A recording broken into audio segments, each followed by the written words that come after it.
Nanda Aprilia kembali hadir di Sapa Indonesia Pagi untuk Anda. Saudara, Presiden Prabowo Subianto sudah berada di New York, Amerika Serikat untuk menghadiri sidang umum ke-80 PBB sekaligus berpidato di sesi debat umum pada Selasa waktu setempat. Presiden Prabowo tiba di Bandar Udara John F. Kennedy, New York pada Sabtu sore waktu setempat. Presiden Prabowo dijadwalkan berpidato dalam sesi debat umum pada sidang ke-80 Majelis Umum PBB pada 23 September mendatang. Presiden Prabowo akan berpidato di urutan ketiga setelah Presiden Amerika Serikat Donald Trump. Presiden Prabowo juga dijadwalkan melakukan pertemuan bilateral dengan sejumlah pemimpin dunia.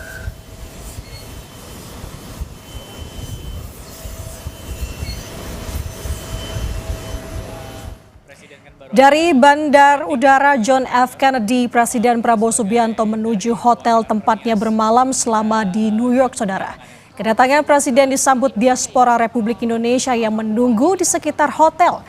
Diaspora terdiri dari mahasiswa, perwakilan KJRI, dan juga Kedutaan Besar Republik Indonesia di Washington DC.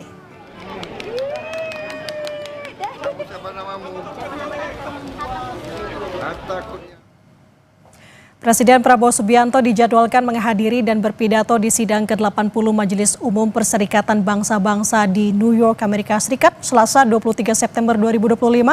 Untuk lengkapnya akan kita bahas bersama dengan Darman Syah Jumala, Dewan Pakar Badan Pembinaan Ideologi Pancasila atau BPIP Bidang Strategi Hubungan Luar Negeri, yang juga dosen Hubungan Internasional FISIP Universitas Padjadjaran. Selamat pagi Pak Jumala, apa kabar? Selamat pagi Mananda, Alhamdulillah kabar baik. Alhamdulillah.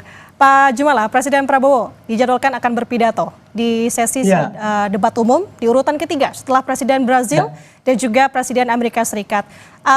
Dilihat lagi dari poin bahwa memang Indonesia baru setelah absen 10 tahun dalam pertemuan pemimpin dunia ini. Bagaimana Pak Jumala memaknai ini? Memang selama 10 tahun terakhir ya, Indonesia dalam level tertinggi dalam arti presiden itu sudah 10 tahun tidak menghadiri ini. Nah, justru karena ketidakhadiran selama 10 tahun itu, beberapa negara kayaknya menunggu-nunggu Indonesia ini kapan mau ngomong di PBB dan apa yang mau diomongin, yang mau dibicarakan, yang diangkat oleh presiden kita. Teman sahabat-sahabat kita di PBB pasti tahu bahwa Indonesia ini dulu adalah pelopor dari negara berkembang, Asia Afrika, non-blok, dan sekarang ada yang namanya Global South. Dan semua orang akan menunggu, akan menanti kira-kira setelah 10 tahun ini apa yang ada di dalam pikiran atau di dalam idealisme Indonesia dalam melihat konstelasi dunia sekarang. Saya kira dunia lagi menunggu. Ini yang akan dinanti-nanti tentunya. Nah, Pak Jumala, Kementerian Luar Negeri menyatakan bahwa dalam pidato Presiden Prabowo Subianto nanti akan menyoroti salah satunya mengenai kerjasama multilateral. Apakah poin ini sudah dinilai tepat dalam pidato Presiden nanti? Saya kira itu sudah menjadi pembicaraan yang sudah sejak lama ya, tetapi timbul tenggelam. Nah, kali ini dengan situasi konstelasi politik saat ini di mana multilateralisme ini mengalami eroding mengenai merosot wibawanya karena adanya tindakan unilateralisme dari beberapa negara. Saya kira saat yang tepat untuk mengangkat kembali, menghidupkan kembali sistem multilateralisme, dan itu harus dibarengi dengan adanya upaya reformasi PBB.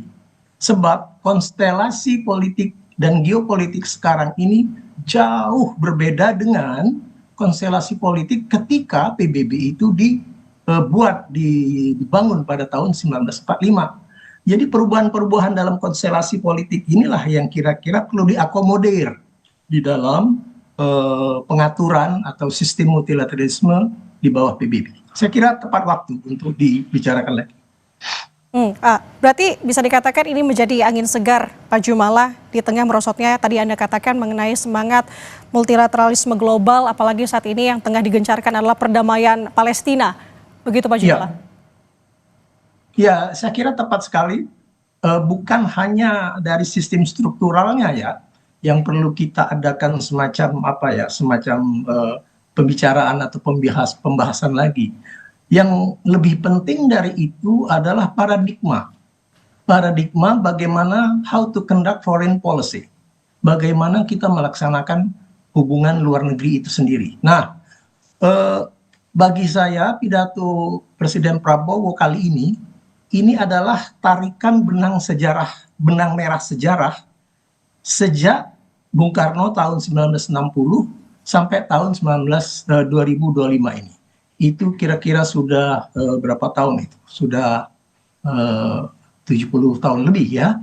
Nah, disitulah kelihatan bahwa Indonesia itu bisa menggunakan Memory of the World yang dikeluarkan oleh PBB melalui UNESCO terhadap pidato Bung Karno tahun 1960. Saya mengharapkan dan saya berharap sekali bahwa anugerah PBB melalui UNESCO itu yang disebut Memory of the World yang isinya mengakui Pancasila itu sebagai nilai-nilai universal yang dapat dijadikan kompas moral dan etika di dalam hubungan luar negeri. Ini saya kira sangat strategis bagi Indonesia untuk dijadikan semacam tools of diplomacy. Jadi kita menginspirasi dunia dengan nilai-nilai Pancasila yang pernah dipidatokan oleh Bung Karno tahun 1960. Nah, sekarang tahun 2025 yang ada kesempatannya untuk kita sampaikan melalui pidato Presiden Prabowo atau nanti oleh diplomat-diplomat di PTRI New York untuk disampaikan bahwa yang paling penting setelah reformasi struktural adalah reformasi paradigma. Paradigma how to conduct foreign policy. Yang dulu kita ketahui hubungan politik luar negeri suatu negara itu lebih banyak diwarnai dengan istilahnya realpolitik, power exercise, diplomasi yang hanya diwarnai oleh cash and carry diplomacy, watak kalkulasi untung rugi.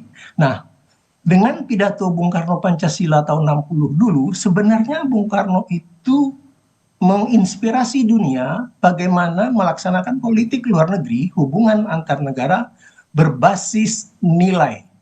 Istilahnya value-based diplomacy.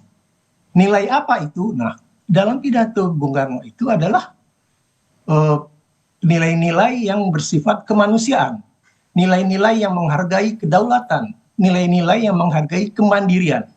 Nah, ini yang perlu kita hidupkan lagi jika memang delegasi Indonesia nanti menyampaikan sikapnya di PBB. Bukan berlebihan kalau kita bilang ini. Kenapa? Karena PBB sendiri bulan Mei tahun 2023 lalu di UNESCO sudah mengendorse bahwa pidato Bung Karno tahun 1960 itu dianugerahi yang namanya Memory of the World. Itu artinya nilai-nilai Pancasila yang diucapkan oleh Bung Karno dalam pidato itu being acknowledged, being recognized, diakui oleh dunia bahwa itulah yang namanya norms and ethics platform. Landasan atau basis moral dan etika di dalam kita melaksanakan politik luar negeri. Nah, ini menurut saya strategis sekali bagi Indonesia untuk menginspirasi dunia. Oke, Memory of the World akan terulang kembali dengan salah satu yang digaungkan adalah nilai-nilai kemanusiaan. Ini menjadi penegasan tidak Pak Jumala bahwa ini menjadi momen yang tepat untuk Indonesia mendukung perdamaian Palestina. Apalagi kita sering sekali menggaungkan mendukung Palestina merdeka. Itu dia, jadi kalau ditanya apakah relevan tuh pidato Bung Karno Pancasila yang tahun 60 itu, ya relevan banget. Kenapa? Dengan adanya pidato Pancasila Bung Karno dulu, beliau mengangkat nilai-nilai kemanusiaan, kedaulatan, dan kemandirian. Kalau kita lihat masalah dimensi kemanusiaannya, sangat relevan sekarang. Bagaimana genosida terjadi di jalur Gaza oleh Israel. Itu kalau tidak ada dimensi kemanusiaan di dalam how to conduct foreign policy, we can do nothing. Tapi karena didorong oleh nilai kemanusiaan seperti yang diucapkan oleh Bung Karno tahun 60, saya berharap mudah-mudahan Presiden Prabowo juga mengangkat paradigma kemanusiaan ini di dalam how to conduct foreign policy.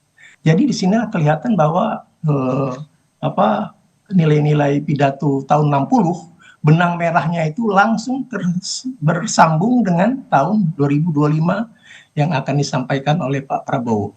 Itu baru soal kemanusiaan. Belum lagi yang soal kemandirian dan kedaulatan. Itu dulu waktu Bung Karno pidato itu kan Masya Allah, dunia lagi di dalam tarikan-tarikan rivalitas ideologis kan ya. Tapi Bung Karno berani mengatakan, kami tidak akan ke kiri, kami tidak akan ke kanan. Kami menawarkan jalan ketiga. Apa itu? Pancasila. Dengan embrionya adalah Konvensi Asia Afrika. Yang kemudian menjadi non-blok.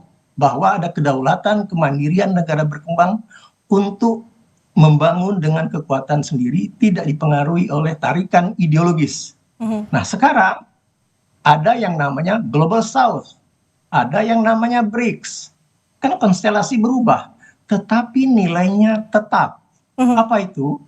Global South tetap mengupholding the principle of kedaulatan dan kemandirian. Yang dalam bentuknya Global South. Ini sebenarnya adalah tarikan sejarah. Tarikan benang merah sejarah sejak tahun 55 di Bandung, 60 di PBB oleh Bung Karno, 61 di Beograd oleh GNB, kemudian Global South sekarang.